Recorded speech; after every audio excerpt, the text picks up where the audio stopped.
பாஷாஸ் கிச்சனில் இன்றைக்கி நம்ம பார்க்க போகிறது pineapple fruit kesari. Eid ul Fitr series videos தான் இந்த வீக் ஃபுல்லாக நம்ம பார்க்க போகிறோம். ஸோ இந்த சீரீஸில் ஃபர்ஸ்ட் வீடியோ வந்து பைனாப்பிள் ஃப்ரூட் கேசரி. இது எப்படி ப்ரிப்பேர் பண்ணுறதுன்னு வாங்க பார்க்கலாம். பைனாப்பிள் எசன்ஸ் யூஸ் பண்ணாமல் பைனாப்பிள் வச்சு எப்படி கேசரி ப்ரிப்பேர் பண்ணுறது தான் பார்க்க போகிறோம். ஸோ இதுக்கு நான் வந்து 1.5 கப் வந்து ரவை எடுத்திருக்கேன். இது வறுத்த ரவை. உங்கள்கிட்ட வறுக்காத ரவை இருந்துச்சுன்னா நீங்கள் வறுத்து எடுத்து வச்சுக்கோங்க. நான் வந்து வறுத்து ஃப்ரிட்ஜில் ஸ்டோர் பண்ணியிருந்தேன். ஸோ அந்த ரவை தான் இப்போ நான் எடுத்திருக்கேன். 1 கப் வந்து மிக்சட் நட்ஸ் எடுத்திருக்கேன். கேஷ்யூ, அப்புறம் வந்து பாதாம் கொஞ்சம், ஃபுட் கலர் கொஞ்சம் எடுத்திருக்கேன். 1.5 கப் வந்து சர்க்கரை எடுத்திருக்கேன். ஸோ எந்த கப்பில் நீங்கள் ரவை எடுக்கிறீங்களோ அதுலேயே 1.5 கப் சர்க்கரை எடுத்துக்கோங்க. 1.5 கப் நெய் எடுத்துக்கோங்க. ஒரு ஸ்லைஸ் பைனாப்பிளோடது இந்த மாதிரி எடுத்திருக்கேன். கொஞ்சம் பெருசு தான். ஸோ இந்த மாதிரி 1 இல்லை 1.25 வரைக்கும் நீங்கள் பீசஸ் சேர்த்துக்கலாம். ஸோ நான் வந்து 2 பீசஸ் சேர்த்துக்க போகிறேன். அடுத்து கொஞ்சம் டெக்கரேஷனுக்காக டூட்டி ஃப்ரூட்டி எடுத்திருக்கேன். இது ஆப்ஷனல் தான். ஆனால் உங்களுக்கு குழந்தைங்களுக்கு ரொம்ப பிடிக்கும் அப்படின்னு நினச்சிங்கன்னா நீங்கள் சேர்த்துக்கலாம். ரொம்ப கலர்ஃபுல்லாக இருக்கும் பார்க்குறதுக்கு. ஸோ இப்போ இதை நம்ம ப்ரிப்பேர் பண்ண ஸ்டார்ட் பண்ணலாம். ஃபஸ்ட்டு பைனாப்பிள் ஸ்லைஸை வந்து பீசஸாக கட் பண்ணிக்கலாம். இந்த பைனாப்பிள் நல்லா பழுத்திருச்சு, அதனால நான் நடுவில் இருக்கிற பீஸும் சேர்த்து போடுறேன். உங்களோட பைனாப்பிள் வந்து கொஞ்சம் லைட்டாக தான் பழுத்திருக்கு அப்படின்னு நினச்சிங்கன்னா நடுவில் இருக்கிற அந்த ஹார்டான பீஸ் சேர்க்க வேண்டாம். ஒரு ஸ்லைஸ் பைனாப்பிள் வந்து நான் இந்த மாதிரி சின்ன சின்னதாக கட் பண்ணிட்டேன்.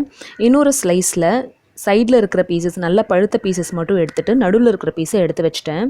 ஸோ இப்போ இந்த பைனாப்பிளை நல்லா சின்ன சின்ன பீசஸாக கட் பண்ணிக்கோங்க.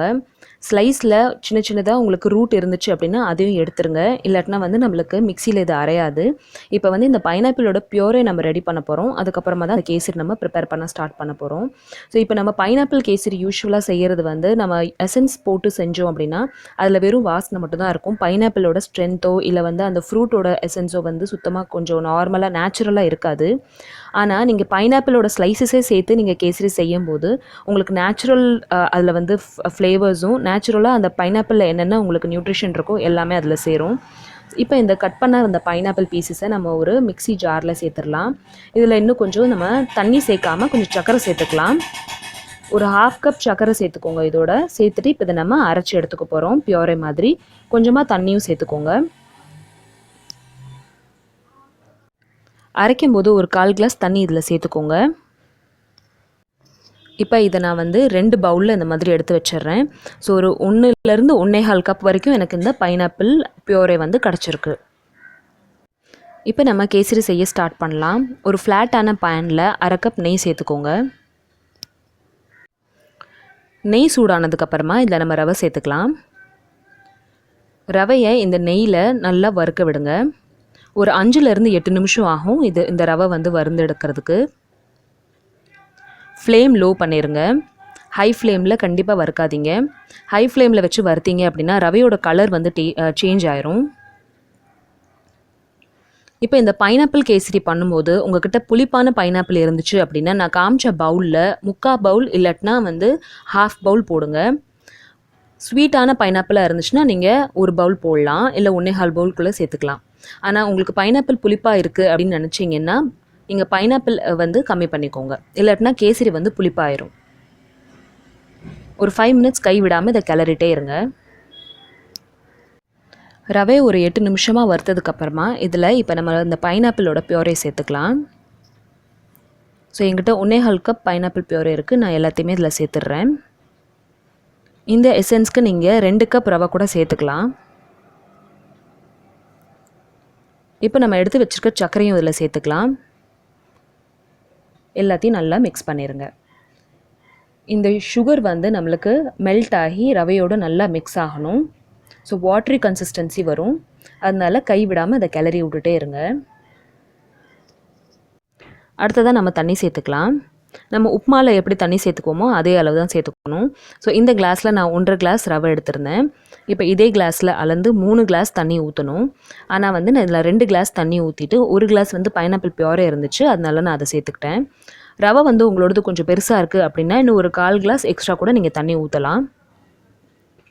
நம்ம வந்து அதை ட்ரை அவுட் பண்ணிட போகிறோம். அதனால நம்மளுக்கு இதில் கொஞ்சம் ஜாஸ்தியாக தண்ணி ஊற்றுனீங்கன்னா கூட நம்மளுக்கு அது அட்ஜஸ்ட் ஆயிரும். இப்போ எல்லாத்தையும் நல்லா மிக்ஸ் பண்ணிக்கலாம். தண்ணி ஊற்றினதுக்கப்புறமா நீங்கள் ஃப்ளேம் வந்து ஃபுல் பண்ணிடுங்க. இப்போ இதை கை விடாமல் நல்லா கிளறுங்க. லம்ஸ் இல்லாமல் இதை நல்லா கிளறணும். சுத்தமாக இதில் கட்டி இருக்கக்கூடாது. கைவிடாமல் ஒரு 5லேருந்து 7 நிமிஷம் இதை நல்லா கிளறிட்டே இருந்தீங்கன்னா அதில் இருக்கிற கட்டியெல்லாம் டிசால்வ் ஆயிரும். ரவை நல்லா கரைஞ்சி உங்களுக்கு ஃப்ளோயிங் கன்சிஸ்டன்சி வர்ற வரைக்கும் நல்லா கிளறுங்க. இப்போ நம்மளோட ரவை பர்ஃபெக்டாக ஆயிடுச்சு பாருங்கள், எந்த லம்ஸுமே இல்லை. இப்போ இதை நம்ம லிட் க்ளோஸ் பண்ணி ஒரு 5 மினிட்ஸ்க்கு வேக வைக்க போகிறோம்.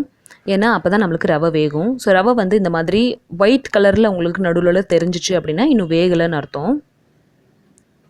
ஸோ இப்போ இதை நம்ம வேக வச்சிடலாம். இதுக்கப்புறமா இதில் தண்ணி ஊற்ற வேண்டாம். இப்போ சில பேரோட ரவை பெருசாக இருக்குன்னா இந்த ஸ்டேஜ்லேயே வந்து ரவை ஃபுல்லாக தண்ணியை அப்சர்வ் பண்ணிடும். அப்படி இருந்துச்சுன்னா மட்டும் கொஞ்சம் எக்ஸ்ட்ரா தண்ணி நீங்கள் ஊற்றலாம். இது லிட் க்ளோஸ் பண்ணி ஒரு 5 மினிட்ஸ்க்கு இப்போ நான் வேக வைக்க போகிறேன். ஒரு 5 மினிட்ஸ்க்கு அப்புறமா லிட் ஓப்பன் பண்ணுறேன். ஸோ பாருங்கள், நம்மளோட ரவை நல்லா வெந்துருச்சு. இந்த ஸ்டேஜில் ஒரு 4-5 டேபிள் ஸ்பூன் நெய் சேர்த்துக்கோங்க. இப்போ இதில் நம்ம ஃபுட் கலர் சேர்த்துக்கலாம். நான் எடுத்துருக்க இந்த ஆரஞ்சு கலர் ஃபுட் கலரை ஒரு பிஞ்ச் வந்து தண்ணியில் சேர்த்துட்டு அந்த தண்ணியை தான் இதில் நான் ஊற்ற போகிறேன். ஸோ நான் கொஞ்சம் கொஞ்சமாக ஊற்றுறேன். ஃபுட் கலர் எனக்கு வந்துருச்சு அப்படின்னா அதோட ஸ்டாப் பண்ணிடுவேன். ஒரு பிஞ்ச் மட்டும் ஊற்றிட்டு சும்மா ஒரு 3 இல்லை 4 டேபிள் ஸ்பூன் வந்து அதில் நீங்கள் தண்ணி ஊற்றி கலக்கிக்கோங்க. அந்த தண்ணியை தான் இதில் நம்ம ஊற்ற போகிறோம். ஸோ இன்னும் கொஞ்சம் நான் ஃபுட் கலர் சேர்த்துக்கிறேன். எல்லாத்தையும் நல்லா மிக்ஸ் பண்ணிடுங்க. ஸோ நல்ல மாய்ஸ்சர் இருக்குது, அதனால் வந்து நான் இன்னும் தண்ணி ஊற்றலை. இன்னும் ஒரு 4 டேபிள் ஸ்பூன் வந்து நான் இதில் நெய் ஊற்றிருக்கேன். நெய் ஊற்றினா தான் நல்லா திரண்டு நம்மளுக்கு வரும், அடியில் பிடிக்காமல் இருக்கும். இப்போ இது நல்லா கைவிடாமல் நம்ம கிளற போகிறோம். இப்போ நான் சுகர் செக் பண்ணுறேன். இந்த ஸ்டேஜில் உங்களுக்கு சுகர் கம்மியாக இருக்குது அப்படின்னு நினச்சிங்கன்னா இந்த ஸ்டேஜில் நீங்கள் சேர்த்துக்கலாம். இன்னும் கொஞ்சம் உங்களுக்கு மாய்ஸ்சர் ஆயிரும். ஸோ நான் இன்னும் கொஞ்சம் சேர்த்துக்கிறேன். அப்போ 1.5 கப் ரவைக்கு வந்து இங்கே நான் 3 கப் சுகர் வந்து சேர்த்துருக்கேன். அப்போ தான் வந்து இந்த டேஸ்ட் வந்து உங்களுக்கு வரும். ஏன்னா நம்ம பைனாப்பிள் சேர்த்துருக்கிறதுனால சுகர் வந்து நம்மளுக்கு கம்மியாக இருக்கிற மாதிரி தான் இருக்கும். இப்போ எல்லாத்தையும் மிக்ஸ் பண்ணிவிட்டு மறுபடியும் இதை லிட் க்ளோஸ் பண்ணிடலாம்.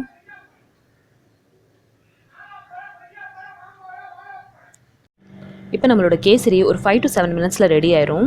நான் பர்னர் மாற்றி வச்சிடுறேன். நம்மளோட கேசரி வந்து அங்கே ஆயிட்டுருக்க டைமில் நம்ம வந்து கொஞ்சம் நட்ஸ் வறுத்துக்கலாம். கேசரி வச்சுருக்க ஃப்ளேமையும் நீங்கள் லோ பண்ணிடுங்க. நட்ஸ் வறுக்கிறதுக்கு தேவையானது இதில் நான் சேர்த்துக்கிறேன். ஃபஸ்ட்டு நெய் சேர்த்துக்கோங்க. இந்த தோசை பேன் வந்து நல்லா க்ரீஸ் பண்ணுறதுக்கு இந்த மாதிரி வறுக்கிறது எல்லாத்தையும் நீங்கள் தோசை பேனில் வச்சு வறுத்தீங்க அப்படின்னா உங்களுக்கு வந்து நல்லா தோசை வந்து எடுக்கிறதுக்கு ஈஸியாக இருக்கும். ரொம்ப ட்ரை ஆகாமல் இருக்கும் கல். அதனால நான் யூஸ்வலாகவே வந்து ஏதாச்சும் இந்த மாதிரி தாளிக்கிறேன் அப்படின்னா கல்லில் வச்சு தான் தாளிப்பேன். இப்போ இதில் வந்து நான் கிஸ்மிஸ் கொஞ்சம் எடுத்திருக்கேன், பாதாம் எடுத்திருக்கேன், அப்புறம் வந்து முந்திரி பருப்பு எடுத்திருக்கேன். எல்லாத்தையும் சின்ன சின்னதாக கட் பண்ணி இந்த மாதிரி பீசஸாக வச்சுக்கோங்க. இதை லோலேருந்து மீடியம் ஃப்ளேமில் வறுத்து எடுத்துருங்க. ஃபஸ்ட்டு பாதாமும் முந்திரி பருப்பும் போட்டு வறுத்துக்கலாம். கடைசியாக ஒரு 5 மினிட்ஸ் இது வறுத்ததுக்கு அப்புறமா நம்ம வந்து அதில் கிஸ்மிஸ் சேர்த்துக்கலாம். ஏன்னா கிஸ்மிஸ் வந்து சீக்கிரமாக வறுந்துடும். சைட் பை சைட் நீங்கள் வந்து கேசரியை கிளறி விட்டுட்டே இருங்க. அப்போ தான் நம்மளுக்கு அடியில் பிடிக்காமல் இருக்கும். தேவைப்பட்டால் நெய் ஊற்றுங்க.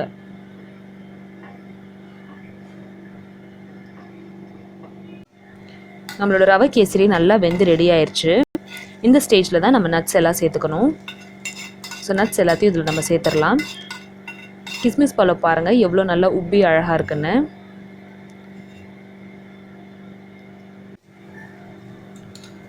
அடுத்ததாக இதில் நான் எடுத்து வச்சுருக்கேன் இந்த டூட்டி ஃப்ரூட்டியெல்லாம் சேர்த்துக்கிறேன். ஸோ இதில் வந்து green colour, orange colour and red colour இருக்குது. நான் வந்து க்ரீன் அண்ட் ரெட் மட்டும் சேர்த்துக்கிறேன். ஸோ டூட்டி ஃப்ரூட்டி போட்டோன்னே பாருங்கள் எவ்வளோ கலர்ஃபுல்லாக இருக்குன்னு. எல்லாத்தையும் இப்போ நல்லா மிக்ஸ் பண்ணிக்கலாம். ஸோ பைனாப்பிள் ரவை கேசரி ஆல்மோஸ்ட் ரெடி ஆயிடுச்சு. இதை நீங்கள் வந்து ஜில்லுனும் சர்வ் பண்ணலாம், ஹாட்னும் சர்வ் பண்ணலாம். இப்போ இது சூடாக இருக்குது. எல்லாம் மிக்ஸ் பண்ணிவிட்டு ஒரு 10 to 15 மினிட்ஸ்க்கு மூடி வச்சுருங்க லிட்டை. ஒரு 15 மினிட்ஸ்க்கு அப்புறமா ஓப்பன் பண்ணி இதை நீங்கள் சர்வ் பண்ணுங்கள்.